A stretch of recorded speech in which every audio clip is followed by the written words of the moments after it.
రోజా ఎలా ఉంది? రోజా నాలో శాంతిని, ఆత్మవిశ్వాసాన్ని పెంచింది.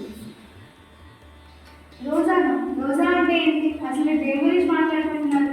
రోజా అంటే ఇస్లామిక్ ధర్మంలో ప్రార్థన, సాధన మరియు ఆత్మవృద్ధి కోసం చేసేది. అసలు ఈ రోజాని ఎలా చేస్తారు? ఈ రోజాని ప్రతి ఒక్క ముస్లిమ్స్ చేస్తారు. దీన్ని ఉదయం ఫజర్ నమాజ్ ముందు, ఉదయం భోజనం చేసిన తర్వాత ఫజర్ నమాజ్ నుండి మగ్రిబ్ నమాజ్ వరకు ఎటువంటి ఆహారాన్ని కానీ పానీయాన్ని కానీ తీసుకోరు. సాయంత్రం మగ్రిబ్ నమాజ్ అయ్యాక ఇఫ్తార్ సాయంత్రం భోజనం చేసి దీన్ని విరమిస్తారు. అవునా? అసలు ఈ రోజాని ఎందుకు చేస్తారు? రంజాన్ మాసంలో ఉపవాసం చేయడం అనేది అల్లా యొక్క ఆజ్ఞ. అల్లా యొక్క నియమాలను అనుసరించి దీన్ని 30 రోజులు చేస్తారు. 30 రోజుల? ఎందుకని 30 రోజులు మాత్రమే? ఇస్లామిక్ క్యాలెండర్లో ఇది చంద్రునికి ఆధారంగా ఉంటుంది. ఖురాన్ ప్రొఫెట్ మహమ్మద్కి రివలేషన్ అయింది. ప్రవక్త మహమ్మద్ ఎవరైనా అసలు ఆయన ఏ సమయంలో ఈ ఉపవాస దీక్షను ప్రారంభించారు? ప్రవక్త ముహమ్మద్ అనే అతను అరబ్స్ యొక్క మత రాజకీయ నాయకుడు. ఇతడు చివరి ప్రవక్త. అల్లాహే స్వయంగా ప్రవక్త ముహమ్మద్కి ఈ ఉపవాస దీక్ష గురించి చెప్పడం జరిగింది. ఈ ఉపవాస దీక్ష ప్రతి ముస్లింలకు కట్టుబాటుగా ఉంటుందా?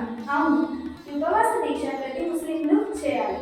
కానీ వృద్ధులు, అనారోగ్యులు మరియు గర్భిణీ స్త్రీలకు ఇది మినహాయింపుగా ఉంటుంది.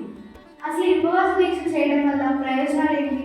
ఈ రంజాన్ మాసంలో ఉపవాస దీక్ష చేయడం వలన మనసుకు ఆత్మశాంతి కలుగుతుంది మరియు ఆత్మ అభివృద్ధి జరుగుతుంది మరియు అల్లాహ్కి దగ్గరగా వెళ్తారని ముస్లింలు నమ్ముతారు.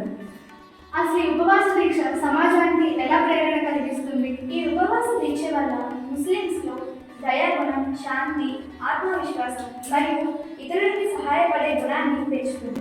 రంజాన్ నెల మనలో నిస్వార్థత, ధైర్యం, ఓర్పు మరియు ఆధ్యాత్మిక శక్తిని పెంచుతుంది.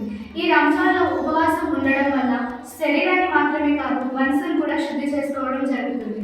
ఈ రంజాన్లో ఉపవాసం వల్ల ఓర్పు, సహనం పెరిగే నెల.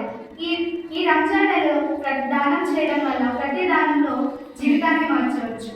ఈ రంజాన్లో ఓర్పు, సహనం పెరిగే నెల కాబట్టి ప్రతి ఒక్కరూ మీ జీవితాన్ని ఆధ్యాత్మిక శక్తితో పెంచుకోవడానికి, అనుగుణంగా జీవించడానికి ఉపయోగపడుతుంది. రంజాన్ నేర్పించే అతి ముఖ్యమైన అంశం ఏంటంటే సహనం, ఓర్పు మరియు దయాగుణం వల్ల మనం ఏదైనా సాధించగలమని మనకి ప్రేరణ కలిగిస్తుంది.